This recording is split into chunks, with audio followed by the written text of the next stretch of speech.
दोस्तों, तो आज का वीडियो हम लोग इसमें क्या पढ़ने वाले हैं, पटना कलम चित्रकला। तो इसे हम लोग इस प्रकार से पढ़ेंगे।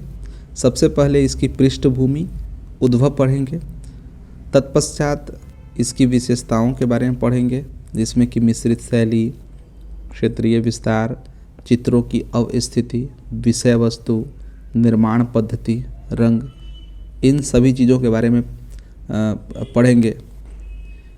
इसके बाद विशेषता के बाद हम लोग पढ़ेंगे प्रमुख चित्रकारों के बारे में। फिर पटना कलम की आलोचनाओं के पक्ष एवं विपक्ष की भी चर्चा करेंगे और सबसे अंत में हम लोग निष्कर्ष पर ध्यान देंगे। तो आइए इसकी पृष्ठभूमि हम लोग देख लेते हैं। तो पृष्ठभूमि में क्या है कि 18वीं शताब्दी के मध्य में बिहार के पटना एवं उसके आसपास में पटना कलम चित्रकला शैली का विकास एक क्षेत्रीय कला शैली के रूप में हुआ। मौर्य, पाल एवं मुगल कला से भिन्न इस कला में लोक जीवन की प्रधानता देखी जाती है। मुगल एवं यूरोपीय कला से प्रभावित यह कला तत्कालीन समाज, संस्कृति एवं लोक जीवन को प्रमुखता से चित्रित करती है, जिसके कारण यह चित्रकला अपने आप में विशिष्ट एवं अद्वितीय है। तो हम इसकी पृष्ठभूमि को देख लें। औरंगजेब द्वारा चित्रकला को प्रश्रय नहीं दिए जाने के कारण एवं मुगल सत्ता के पतन के कारण मुगल कलाकारी का पलायन दूर दराज के क्षेत्रों में होने लगा। ऐसे ही एक कलाकारों का दल को बंगाल के नवाब मीर जाफ़र ने प्रश्रय दिया। मीर जाफ़र के पुत्र मीरन द्वारा कला पर मीर जाफ़र के पुत्र मीरन द्वारा कला पर लगाई पाबंदी के कारण ये कलाकार बिहार के पटना, आरा, दानापुर, पूर्णिया, बेतिया जैसे क्षेत्रों में प्रवास कर गए, जहां पटना कलम चित्रकला का विशुद्ध रूप से विकास हुआ। इस प्रकार बिहार के क्षेत्रों में पटना कलम चित्रकला विकसित हुई, जिसका मुख्य केंद्र देखें तो पटना सिटी के आसपास के क्षेत्र जैसे मच्छरहट्टा, दीवान मोहल्ला, लोधी कटरा आदि स्थलों में था। इसी आधार पर इस कला का नाम पटना कलम पड़ा। ठीक है। इस चित्रकला शैली के अन्य नाम कंपनी शैली, कजली स्याही शैली या पुरुषों की चित्रकला शैली कहा जाता है। ठीक है। अब हम इसके जो सबसे प्रमुख भाग है, इसकी विशेषता के बारे में पढ़ते हैं। तो देखिए, मिश्रित शैली है यह। तो पटना कलम चित्रकला लघु चित्रकला शैली के रूप में मुगल एवं पर्शियन चित्रकला शैली, ब्रिटिश चित्रकला शैली तथा स्थानीय शैली के मिश्रण से विकसित हुआ है, जैसा कि आप इसमें देख सकते हैं। ठीक है। रंग और शैली को अगर हम देखें, रंग और शैली यह मुगल चित्रकला तथा पर्शियन शैली से प्रभावित है। ठीक है। स्थानीय शैली से इसकी विषय वस्तु प्रभावित है और ब्रिटिश चित्रकला से इसकी जो जल रंग छाया पद्धति है वह इससे प्रभावित है। तो मुगल चित्रकला, पर्शियन शैली, स्थानीय शैली और ब्रिटिश चित्रकला, ये तीनों को जब हम मिला देंगे तो यह पटना कलम चित्रकारी शैली जो है वो सामने आती है। इसीलिए हम इसे क्या कहते हैं, मिश्रित शैली कहते हैं। अब हम लोग देख लेते हैं कि पटना कलम शैली तथा मुगल शैली में भिन्नता क्या है। ठीक है। तो पटना कलम शैली के चित्रकार मुगल दरबार से ही पलायन किए थे, अतः पटना कलम शैली मुगल शैली से प्रभावित थी। फिर भी कई मामलों में यथा विषय वस्तु, छायांकन के तरीकों आदि में मुगल शैली से अलग थी। ठीक है। तो विषय वस्तु के मामले में देखें तो मुगल शैली में जहाँ राजमहल से संबंधित विषय वस्तु होते थे, वहीं पटना कलम शैली में सामान्य जनजीवन को विषय बनाया जाता था। ठीक है। और इसमें क्या होता था कि बॉर्डर का अभाव होता था।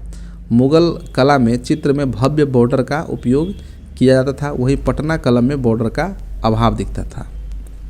तो ये हम लोग इसे देखें मिश्रित शैली के रूप में। अब हम इसके क्षेत्रीय विस्तार को देख लेते हैं। तो इस चित्रकला शैली का विस्तार पटना तथा इसके आसपास क्षेत्रों में हुआ। पटना के ब्रिटिश तथा समृद्ध देसी व्यापारी द्वारा संरक्षण दिया गया, जिससे इस कला को फलने फूलने का पर्याप्त अवसर मिला। प्रमुख क्षेत्र दानापुर, आरा, लोधी कटरा, मुगलपुरा, मच्छरहट्टा, दीवान मोहल्ला, ये सभी प्रमुख क्षेत्र थे। ठीक है। और मैप में जो दिखाया गया है यहाँ पर कि गंगा नदी के दक्षिण में इस कला का खासा विस्तार हुआ था। अब आगे देखें चित्रों की अवस्थिति। ठीक है। तो पटना कलम चित्रकला शैली के चित्र विभिन्न प्रकार के पटलों पर बनाई गई यथा कागज, अधिकांश चित्र कागज पर बनाए गए। फिर इसके बाद चमड़ा, हाथी दांत, धातु, शीशा आदि इन सभी पर दर्शाए गए। विषय वस्तु को देखें तो इसकी विषय वस्तु में जो सबसे पहले हम लोग देखते हैं क्या है कि आलंकारिक सुलेख कला। ठीक है। अलंकृत सुलेख कला जो है वह विशेष विषय वस्तु है। दूसरा है कि पर्व, त्यौहार तथा उत्सवों का चित्रण, उदाहरण के लिए मुस्लिम निकाह, होली, दिवाली आदि का चित्र जो है इसमें देखने को मिलता है इसके विषय वस्तु के रूप में। इसके बाद है पशु पक्षियों का चित्र। ठीक है। शरीर विज्ञान का स्पष्ट ज्ञान था, क्योंकि जब आप पटना कलम चित्रकारी में जब पशु पक्षी की आकृति देखिएगा तो इससे स्पष्ट हो जाएगा कि शारीरिक अनुपात के अनुसार चित्रण किया गया था, अर्थात शरीर विज्ञान का स्पष्ट ज्ञान कलाकारों को होता था। इसके बाद है कि वस्तु चित्र, दृश्य चित्र और स्थापत्य चित्र। ठीक है। ये इसकी विषय वस्तु हुआ करती थी। इसके बाद है मानव चित्रण। ठीक है। पांचवा में देख रहे हैं कि मानव चित्रण इसकी विषय वस्तु के रूप में हम लोग देखते हैं। मुखमंडल का कलात्मक चित्रण किया गया, जिसमें भारी भौहें, नुकीली नाक हुआ करती थी, पतला चेहरा होता था, बड़ी तथा गहरी मूछें होती थी, गहरी आंखें होती थी। तो ये मानव का चित्रण विशेष प्रकार से की जाती थी। और आम जनजीवन की घटनाएं जो है इसकी विषय वस्तु में हुआ करती, जैसे कि आप जब देखेंगे तो मछली बेचती महिला, खेत जोतता किसान, लोहार, बढ़ई, सोनार, ये सभी। ठीक है। तो हमने इसकी विषय वस्तु को देखा। अब देखते हैं कि चित्र निर्माण पद्धति जो है वो किस प्रकार की थी। तो चित्र निर्माण में कजली स्याही पद्धति का प्रयोग, जिसमें पेंसिल से रूपरेखा नहीं बनाई जाती थी बल्कि तूलिका की सहायता से सीधे चित्रण किया जाता था। आप समझ सकते हैं कि जैसे कि पहले अभी होता है तो स्केच किया जाता है, स्केचिंग। ठीक है। स्केचिंग के बाद उसके ऊपर पेंटिंग किया जाता है, लेकिन ऐसा एक पटना कलम शैली में हम लोग नहीं देखते हैं। हम लोग सीधे देखते हैं कि तूलिका की सहायता से सीधे चित्रण किया जाता था। इस चित्रकला में बॉर्डर, पृष्ठभूमि एवं अग्रभूमि का कम प्रयोग पटना कलम की महत्वपूर्ण विशेषता है, जिसके कारण चित्रों की विषय वस्तु ज़्यादा महत्वपूर्ण हो गई थी तथा यह कम खर्चीला भी होता था। ठीक है। और इस शैली में ब्रिटिश जलरंग पद्धति का प्रयोग हुआ है। तो ये पद्धति थी कि किस प्रकार से पटना कलम की चित्रकारी की जाती थी। अब हम लोग देखें कि रंग और ब्रश का प्रयोग देखें तो कलाकार स्वयं रंगों का निर्माण प्राकृतिक पदार्थों से, जैसे खनिज, फल, फूल, हल्दी आदि से करते थे। ठीक है। साथ ही वे बकरी, सूअर, भैंस एवं गिलहरी के पूंछ से ब्रश का निर्माण करते थे। इस कला में गहरे भूरे, गहरे लाल, गहरे पीले एवं गहरे नीले रंग का प्रयोग किया जाता था। ठीक है। तो ये हुई रंग और ब्रश का प्रयोग और इसकी विशेषता। अब हम लोग देख लेते हैं प्रमुख कलाकारों के विषय में। इस शैली के अधिकांश जो चित्रकार होते थे वो पुरुष होते थे, इसलिए इसे पुरुषों की शैली भी कही जाती है। ठीक है।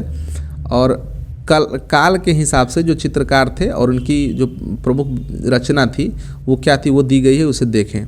तो 18वीं सदी में देखें, 18वीं सदी में एक नाम आता है जो प्रारंभिक चित्रकार थे, सेवक राम।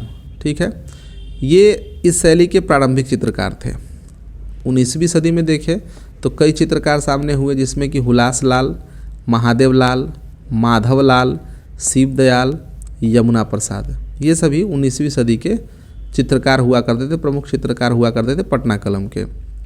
हुलासलाल द्वारा जो बनाई गई होली, दिवाली आदि हिंदू त्योहारों तथा उत्सवों का जो चित्रण किया गया है, जीवंत चित्रण किया गया है। ठीक है। महादेव लाल के बारे में देखें तो रागिनी गंधारी का चित्र, जिसमें नायिका के विरह का मार्मिक चित्रण किया गया है, काफ़ी प्रसिद्ध है। माधवलाल द्वारा बीना बजाती विरहनी नायिका का चित्रण किया गया है, जो काफ़ी प्रसिद्ध है। शिवदयाल कलाकार ने क्या किया कि मुस्लिम निकाह से संबंधित चित्र जिसमें कि गंगा जमुनी तहजीब का प्रतीक, जिसमें कलाकार हिंदू परंतु मुस्लिम परंपरा का चित्रण कर रहा है, तो इसे भारत की गंगा यमुना तहजीब की एक झलक जो है देखने को मिलती है। यमुना प्रसाद बेगमों की शराबखोरी का चित्रण जो है यमुना प्रसाद ने किया है। ठीक है। तो ये 19वीं सदी के प्रमुख चित्रकार थे। 20वीं सदी के प्रमुख चित्रकारों में देखें तो राधा मोहन बाबू और ईश्वरी प्रसाद जो है वो प्रमुख है। राधा मोहन बाबू के बारे में चित्र के बारे में देखें तो ये पटना कलम के प्रमुख जानकार और छवि चित्रण के आचार्य थे। इन्होंने पटना कलम महाविद्यालय की स्थापना की थी। ठीक है। और ईश्वरी प्रसाद ने देखें तो इस शैली के अंतिम दौर के कलाकार थे। इनके कलकत्ता निवास के कारण इस शैली का एक अन्य केंद्र कलकत्ता भी बन गया। ठीक है। तो हम लोगों ने कलाकारों के बारे में पढ़ा। अब हम लोग इसकी आलोचनात्मक पक्ष को देखते हैं। तो आलोचनात्मक इसकी समीक्षा करने में सबसे पहले हम लोग पक्ष में तर्क देते हैं। तो पहली बार आम जनजीवन से जुड़े क्रियाकलापों, लोक पर्वों तथा उत्सवों का चित्रण किया गया। ठीक है। इस शैली के विशिष्ट निर्माण पद्धति यानी कजली स्याही पद्धति तथा चित्रों की अवस्थिति ने चित्रकला को आम लोगों तथा विदेशों में लोकप्रिय बनाया। इसके पक्ष में तर्क देने में हम यह भी देखते हैं कि बिना राजकीय संरक्षण के इस कला ने भारतीय कला जगत में अपनी विशिष्ट पहचान बनाई है। तो यह भी एक बड़ी बात है। विपक्ष में तर्क देखें तो चित्रों में बॉर्डर या पृष्ठभूमि का प्रयोग नहीं किया गया। ठीक है। मुगल कला के विपरीत भव्यता की कमी दिखाई देती है। हालांकि कई कला समीक्षक ने पटना चित्रकला शैली का समर्थन इस आधार पर किया कि धन की कमी के कारण ऐसा किया गया। ठीक है। अब हम लोग देख लेते हैं कि पटना कलम चित्रकला के पतन के कारण। ठीक है। तो पटना एवं कलकत्ता के व्यापारिक केंद्र बनने से यहाँ यूरोपीय व्यापारियों के आगमन के कारण पटना कलम चित्रकला बिना किसी राजकीय संरक्षण एवं प्रोत्साहन के इस चित्रकला शैली को विश्व भर में प्रसिद्धि मिली थी। लेकिन समय के साथ इस कला के वैभव में गिरावट आई और निम्नलिखित कारणों से यह कला जो है वो पतनशील हो गई। ठीक है। इसमें जो सबसे पहले दिया है कि आज़ादी के बाद राजकीय संरक्षण एवं प्रोत्साहन के अभाव में पटना कलम चित्रकला के कलाकारों का पलायन देश के अन्य भागों में होने लगा था। ठीक है।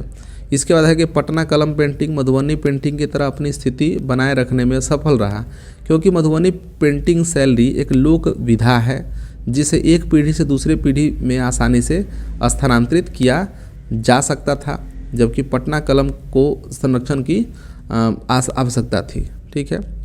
प्रिंटिंग मशीन के आविष्कार से पटना कलम चित्रकला के अंतर्गत हाथ से बनाए चित्र प्रिंट कर आसानी से बाजार में उपलब्ध हो गए थे।